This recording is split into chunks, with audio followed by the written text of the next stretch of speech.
Welcome back. We're going to just jump right into the questions. We're going to start with Bob from Boise, who asks, are your sources within AOL still with the company? If so, are they taking the package and running for the hills? So I've got people who are doing both. So some are saying, you know, AOL is just not the company for me. They're obviously making a big push towards being this media company. I've been here 15 years. I'm not, I've been on, you know, I used to work for an access company. It's just an entirely different company. So they're like, I'm out of here. Other people, you know, I'm a journalist, so I know a lot of journalists, and there's a few working for AOL, and so they're like, you know, they're embracing me. This is my future. And so, and there are people who have helped shape the strategy, so of course they're staying. So it's a varied answer. And I just think people are realizing that AOL is a different company than it used to be, and so this is a great opportunity to leave if it's not for you. Vicky asks, the online space can feel like overkill with so many websites offering the same kind of services and experiences.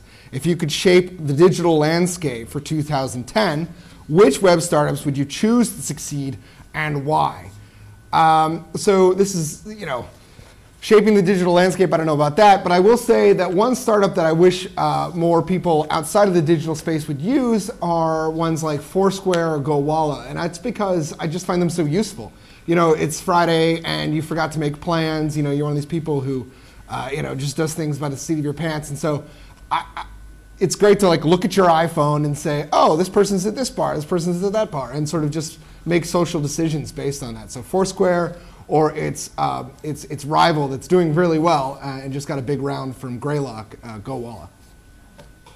So Logum Adam, which is Media Mogul backwards, asks, he rejoins us to ask, or she rejoins us to ask, with Jack Dorsey's Square being the talk of the tech media crowd lately, do you think it's overhyped?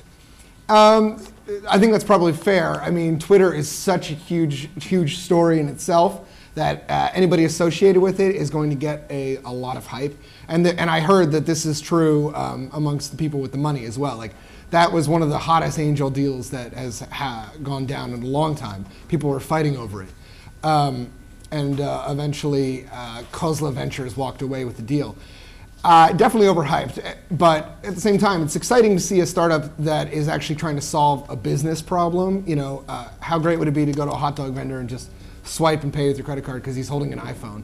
At the same time, the overhype factor is that hot dog vendors don't want to pay credit card fees, and I think a lot of them also probably don't like paying taxes, and so that's why they don't accept credit cards, because they have to report that they're.